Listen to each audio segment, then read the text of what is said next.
So this is going to be a really brief explanation of how to create a Bitmoji or virtual classroom in either Google Slides or Google Drawings.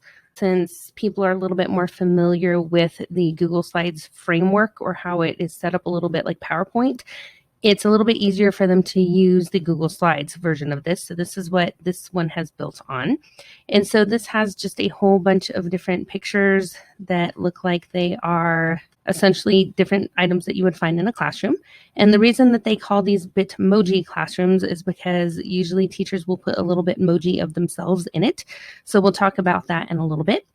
This classroom in particular has been configured where any of the essential items are here on the walls and any links to other things are over here on this bookshelf. So the first thing you're going to want to start out with is creating a background for your Bitmoji classroom. Now, the way I like to map this out or plan it out is to think about everything that's going to be in the background first and then decide what you want to have as links, because then you can link to different slides in the same slide deck. So I'm going to show you how to do that in a little bit. You're first going to go over here and make sure that you have a blank slide right here. And we're going to make sure that we are going to have our background image here in the back. I'm going to share this classroom template with you.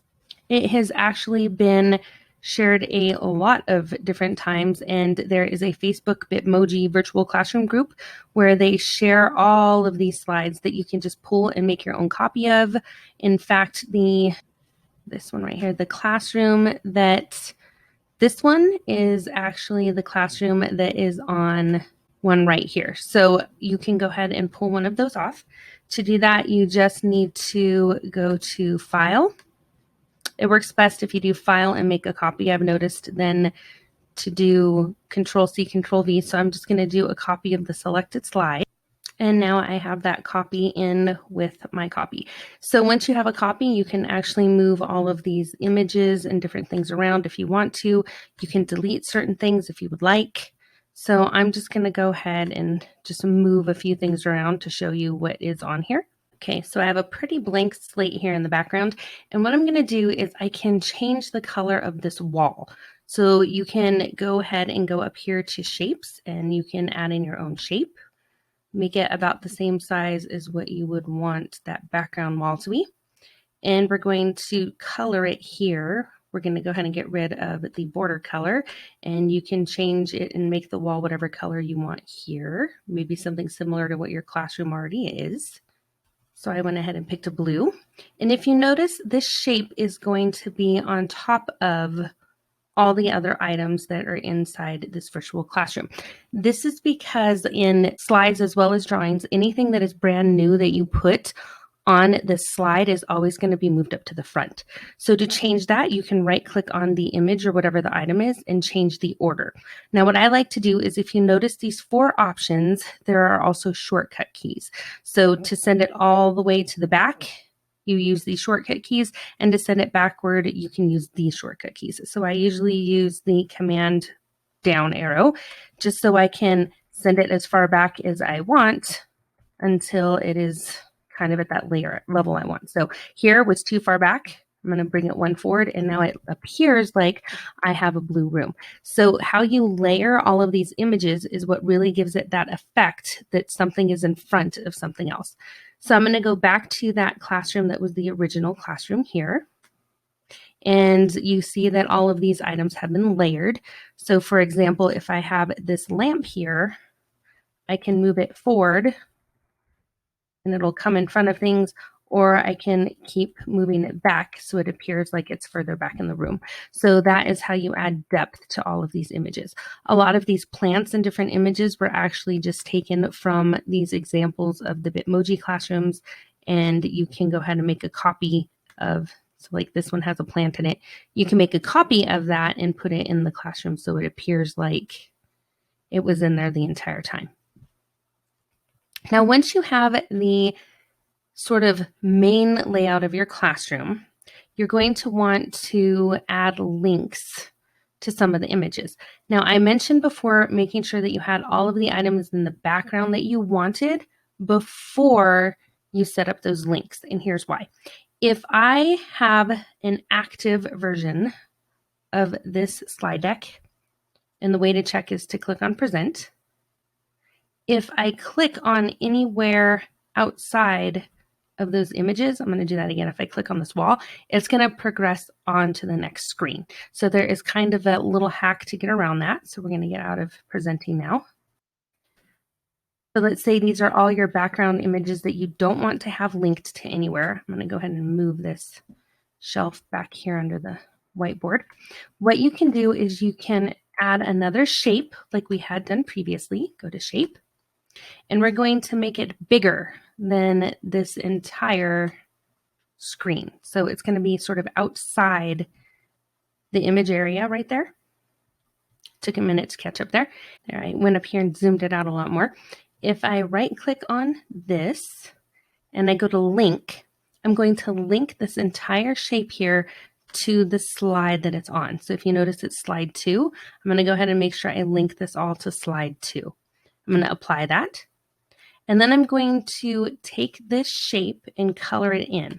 I'm going to go here and make it transparent. So if you notice, it goes outside the box of what the image is going to be. So you're not going to see that when the image goes live. But when the student goes to click on it, anywhere in these areas, it's going to link it back to that slide. Now, because all of these images are layered, when I go ahead and insert another image on top of this to link, only those links are going to be active. So if a student clicks anywhere off of any of those links, it's going to keep them in that same space. Here is one way that you can add images, and that is through the Google Slides Explorer tool. If you go up here and you search for an item, I'm going to search for lizard because my mom always had lizards in her classroom since her name was Liz. And you can add things from the web, which works out really well for Google Docs and items, but we're going to go over here to images.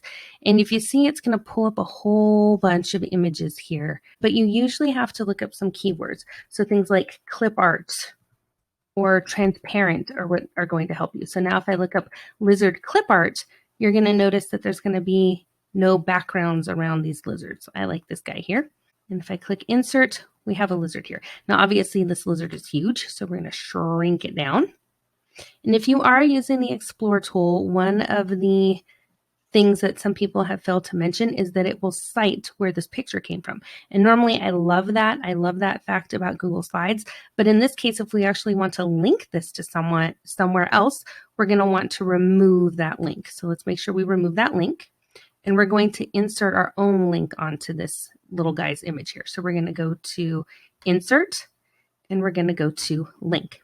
Now, links are amazing because you can link either to other slides or places in the presentation itself, or you can link to another external site. So we're going to go up here to National Geographic, and let's say you want your students to do a project on some creatures, or one of their goals is to look up a fact about an animal or something in the morning when they come in. So I'm going to go ahead and take this link right here, go back to that image, and go to where it says link, paste it in there, and hit apply. Now this is going to be an active link. Going back to the original image, this one actually doesn't have the background built in because it was designed, I'm going to delete this guy, to only be one slide. So we don't have the problem of clicking and having it go on to the next slide. So you can keep the links that are here if you would like. Zoom in a little bit more so you can see it. And if I go to any of these, you can see that you can link to the math program. You can link to checklists or different schedules for the day. You can link to any type of digital library that you have or to specific reading lessons. What you can also do is if you are using this in conjunction with Google Classroom, and if I click on these 3 dots, I can get a link to a specific activity, or I can link to an entire topic. And when I add that link, I'm going to go ahead and copy that, and I go back to the classroom. I can link this. I'm going to use this image here, insert link, and I paste it, apply. It's going to link right back to that activity in Google Classroom. I also have it where the Classroom Meet link is linked right down here to the carpet, so that way you can use that. So that is essentially how you can add those different links to different items here. And this here is a Bitmoji. So let's talk a little bit about how to get a Bitmoji. So I'm going to transfer over to my phone for 1 second. So I'm just going to be recording the screen on my phone really quick. And I have the Bitmoji app. And if you look at the Bitmoji app, when you get it, you actually create an avatar. So we're going to go through my avatar really quick, and you can change hairstyle and just a whole bunch of different aspects of what you look like, so you can get it as similar to yourself as you possibly can. You can change coloring. Once you get through all of the looks of what your avatar is going to be, then you can actually change the different outfits and clothing, and then you can save it. Once you save it, it's going to create a whole bunch of stickers like this that are going to incorporate your avatar. So this is where most people are going to be getting that Bitmoji from when they're putting it into their Google Classrooms. A little tip is when you search for the word pose, that is what's going to bring up the full body Bitmoji images. Please, please, please know that this app is designed for chatting and for communicating with others, so it is technically a social media app. Please do not have students create their own Bitmojis. Don't give them access to create Bitmojis, and don't give them information about how to create Bitmojis. You can also go to the Chrome Web Store, and you can get the extension for that over here. And here's that extension, so I've already added it. And if you look up here, I'm going to go back to our classroom. If you look up here, I have that extension enabled. So when I click on it, I'm going to have those same stickers I mentioned on my phone right here. And so if I wanted to pull in a different image, let's just grab this heart one, I can drag and drop it right here into that slide deck, and it will continue to be sort of transparent, so you can resize it and move it around. You can even create yourself as a link to somewhere. One of the mistakes that can happen with this right here is if you are trying to embed this in either Google Classroom or you're trying to use it on a site or something, is that a lot of teachers will try and pull in this image right here, or they will try to get this shareable link. And that can be a problem because it's not the live active version of this image. So we're going to go ahead and get that published to the web link. Go to File, Publish to the Web. And there's going to be two different links we're going to look at. One link is the actual URL link, so we're going to copy that. This link works best if you are trying to use this in Google Classroom. So Google Classroom does not do well when you are trying to, let's use this classroom, when you are trying to create an activity or an assignment. So let's just go here to a material assignment. If you try and add a link or you upload a Google slide deck from your Drive, it's always going to default for students back to that live version of the Google site. So if you look over here, it's always going to have the slides here on the side. It's always going to be over here. So you're going to want to make sure you pull that publish to the web link. So that way, when I do share the link out right here and I copy that link,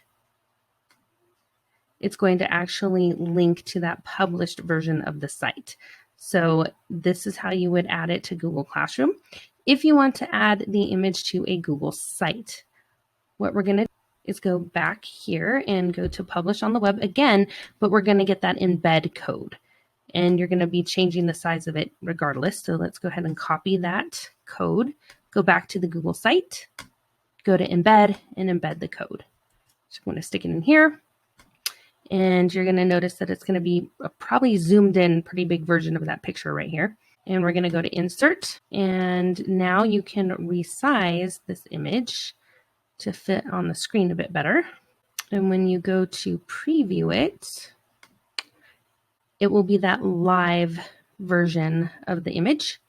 And you can click on all of those links, and those links are going to open up in a brand new tab right there for you. The other way you can do this is it's very similar with Google Drawings, which was how the one for the escape room in this Google Classroom was made. So hopefully that was just a very brief description of how to create a virtual Google Classroom.